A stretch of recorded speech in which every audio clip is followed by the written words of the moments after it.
Thank you very much for the invitation to come to Helsinki. It's some years ago I've been here since I've been here. So I worked for Pori for some years, but now I'm prepared to do other things like this and also some board activities. So it's more from time to time. And as said, I've been in the city of Copenhagen for many years, but I have also, over the last for 10 years, been working in the Nordic Council context in Econ and with climate since 83, 84, so quite a lot of years for that. I would like to give an overview of what is going on in Copenhagen. As said, we want to be the first carbon neutral capital in the world, and we are well underway, as far as I know. I have not been there for the last year, so I'm not fully updated on that. But it's all around in all sectors. So I will give you an overview of that and also of some of the issues that is on the agenda for the time being. But what is really important in Copenhagen, and there's also political acceptance for that, quite broad in the city council, that really want to be more than climate change. It's really for the city and for the citizens and a livable city and also a responsible city. So that's really on the agenda. One of the important issues, also political, is transport. That was really difficult to get political acceptance to do that, what was needed. So I think it's on the agenda now for the coming years or this year to reduce the number of parking places in the city, but let's see what will come out of that. To give you an impression of what's going on in Copenhagen, it's a small, big city, but small in area, and there's a lot of industry that have been in part of the harbor, and that have now been moved out of the city center, so to other places in Denmark or outside Denmark. So if you see at the map, you see some of the areas where there's a new development going on in the south, called Ørestad. It's a part also of the metro line and also to finance the metro system in Copenhagen. What is going on in the middle of the harbor area is where Carlsberg and other industries were located before, and Carlsberg is now in Jutland and in Russia, but I think they are moving out bit by bit. And then you have Nordhavn in the north. That is the old industry area, and it's a new build. So it was really in the sea between Copenhagen and Malmö before. So it's on the way, and I'll give a little bit more on that later on.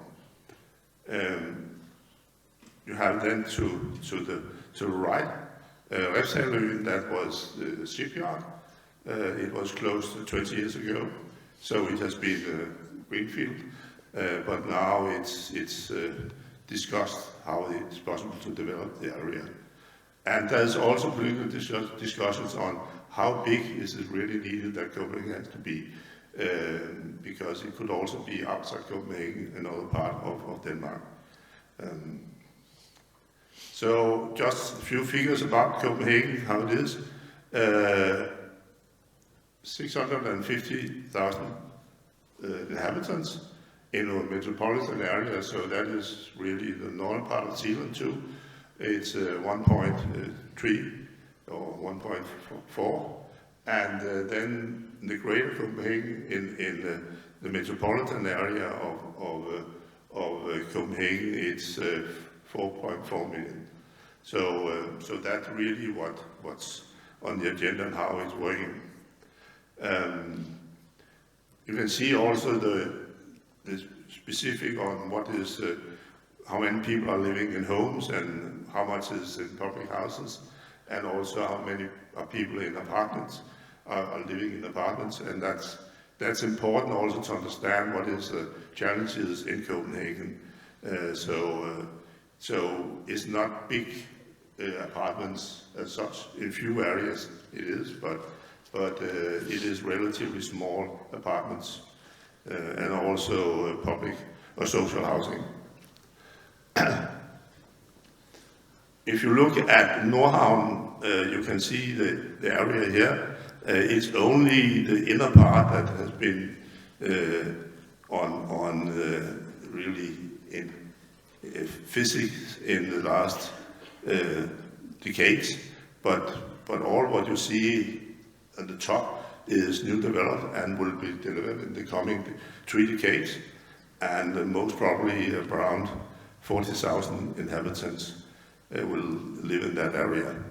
As you can see, there's also a part of the harbor that have to be moved up to the northern part, so that is also part of developing of the area. I'll come back to more details on that later. Ørestad is the southern part, close to the airport, and that was quite important also to get financing for the metro, because that is part of the southern part of the metro, but also linked to both the northern part and the western part of the metro line. And it's more or less developed, as you can see, with a lot of activities, housing first of all, but also arena and hotels and shopping centers, and quite a lot of offices in the middle around the metro line system. A new area is what's called Jernbanebyen. It was part of what's really the public transport related to trains, and with a lot of part of was to repair and also with locations where they could be for the nights. But now it's under development, will be a new part of the city with 15,000-20,000 inhabitants, and also a lot of industry, and also with the service area for the metro as it is for the time being. So it's really a mix of a lot of functions in the city, but also with the inflow from the old say streets from the suburbs to Copenhagen. So it will be developing for the next 20 years. So let's see what will go on that. This is the sketch from the winning team from the architects. So it's not the only part is a little bit up in the corner where all the workers were living, and that is decided that they want to stay as it is. A little bit more about the Copenhagen also in general. Urban space and livability is extremely important, also because of there's a lot of students living in Copenhagen.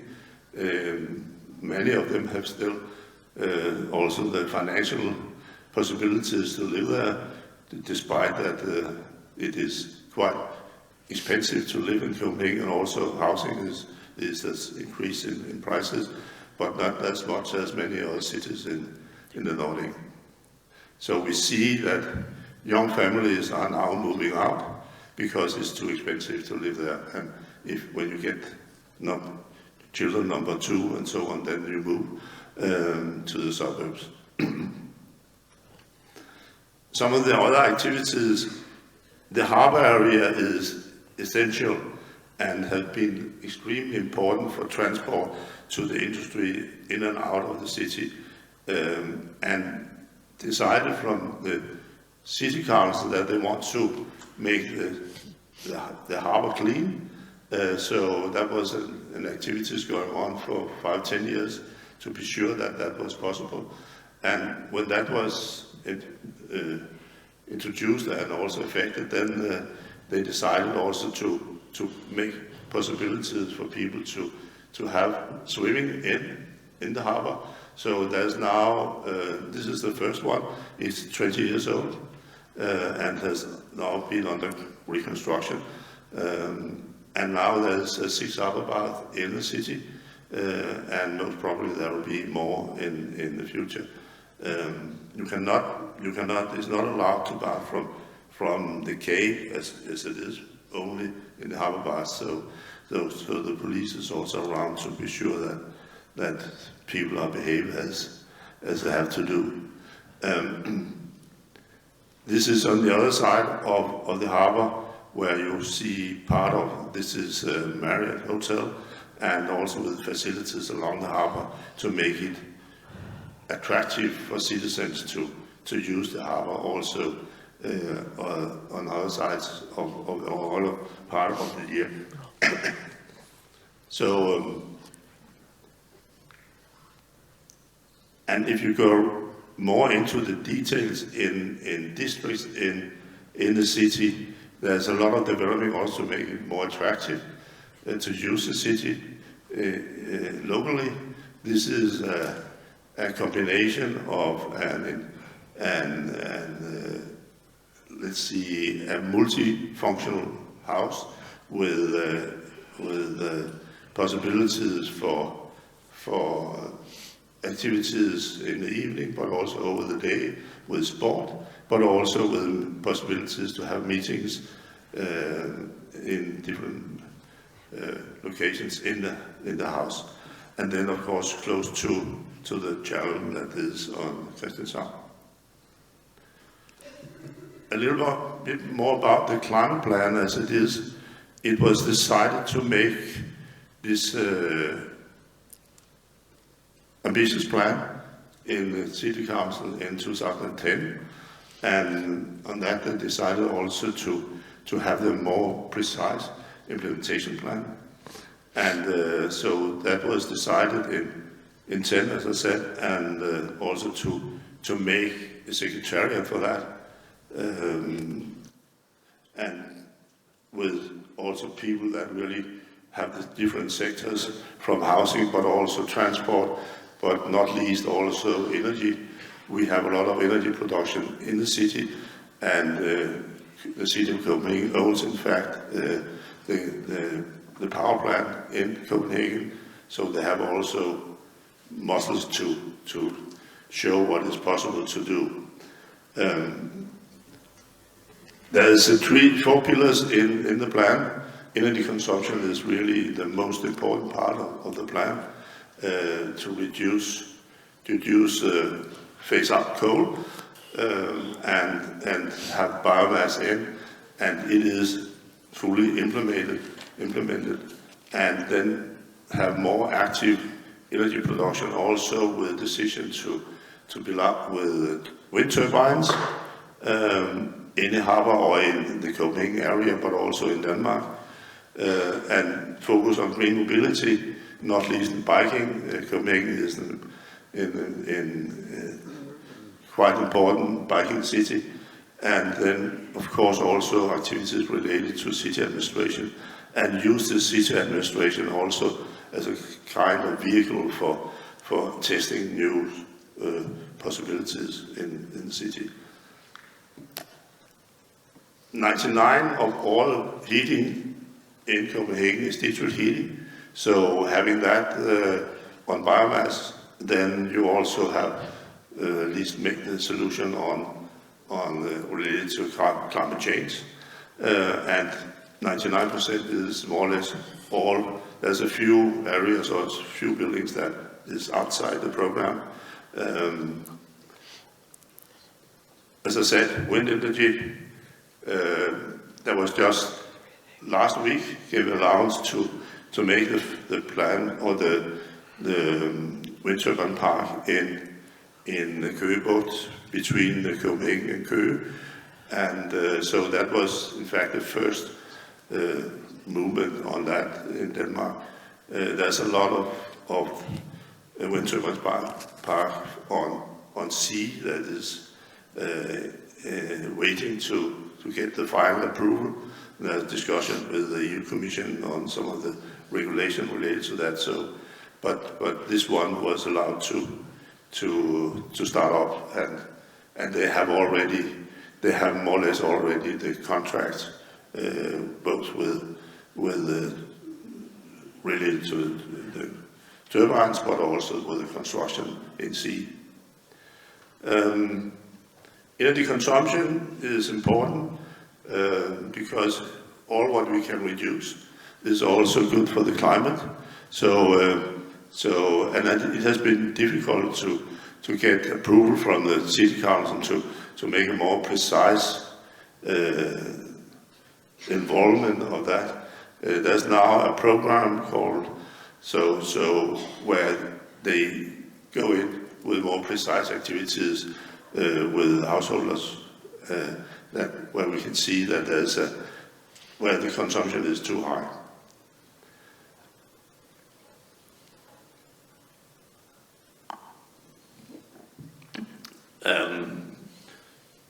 City transport is, first of all, the city's own vehicles, and it's also the buses, the bus program, and it's not, Copenhagen has not its own program, it's part of the Greater Copenhagen Area program, but it has been decided that all bus lines that in Copenhagen has to be fossil-free, and so we take them bit by bit, and they will be fossil-free by 2025.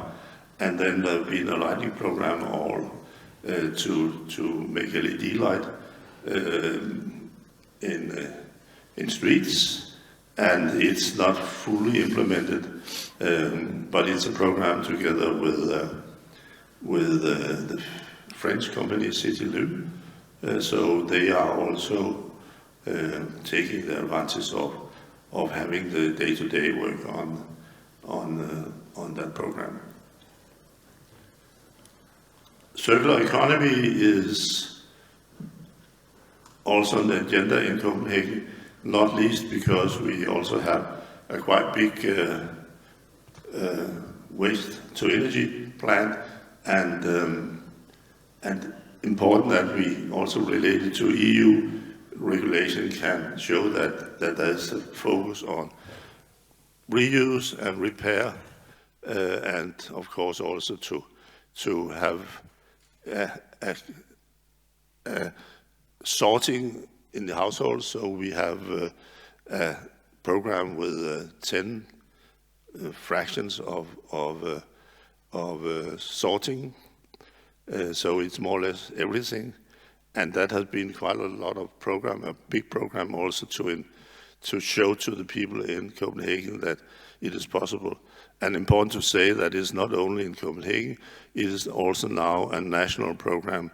So it's with 10 fractions all over the country. And by that, it's also easier how you collect the waste is made also by more competence, and it is not only in one municipality. So it is possible also to do it from between municipalities. This is the waste-to-energy plant in Copenhagen. It's new. It's 3-4 years old. It's called Copenhagen Hill. And the reason for that is, first of all, what is on the top. It's green, so it's possible to ski. And it is quite, I think people are using it, and also instead of going to Stockholm or to Sweden or to Norway, you can at least train at Copenhagen Hill. And it's important that it's also, they want to make carbon capture on this facility. They've not got the approval from the EU yet, but it's in line, I would say. So hopefully that will come to reality in the coming years. A little bit about the biking. There's been a focus over the last years to improve on the facilities for bikers in Copenhagen. More than 60% of all trips are made on a bike. For Copenhageners, it's more than 70%. So therefore the connection between the north and south in the city has been important to have a specific system for biking with a lot of new bridges over the harbor, but also in Copenhagen to improve the quality of biking, and not least the security of biking now I have the possibility to go a little bit around in Helsinki this morning, and there's quite a lot of bikes, but it's not the Copenhagen speed, I would say. And of course, it's because it's a lot of snow, but it's, I say, Copenhagen bikers are biking quite fast with an average of 20 to 30 kilometers per hour. So it's also related to a risk for pedestrians so it's also part of the system to make sure that's safe for pedestrians. I said a little bit about the public transport. There's a focus on going carbon neutral in public transport, and of course the metro line system is important. That has also been decided to have new lines in Copenhagen in the coming years. The harbor buses is now electric, and as I said, the bus lines, the public bus is, we take them one by one as the contract are over. Then it's a new construction where we have competition between companies in going in with electric lines. The yellow one is on biogas, but normally it's now on electric systems. A little bit about the cloudburst. We have in Copenhagen also realized the climate change, not least on waste, on a cloudburst in the way that in 2011 there was a really severe stormwater in Denmark, and not least also in Copenhagen, and that was in the center of the city. So there was investments that was more than, as I said, 1.4 billion euros, and it is under implementation, the projects now. And it's also a way of looking into how to develop the city, to introduce also the water in the management plan, and also in urban nature, and that is part of the green areas that you can see around. And this is some of the activities that is implemented as part of implementing the cloudburst plan. Looking in biodiversity in the different areas of the city, but also functionality. Is possible to introduce also activities that is a favor for children and also for people that are living in the areas. And this is a more schedule on the ideas of some of the, how to link some of the green areas and the green strategy as part of the management or the cloudburst plan for Copenhagen. That was that.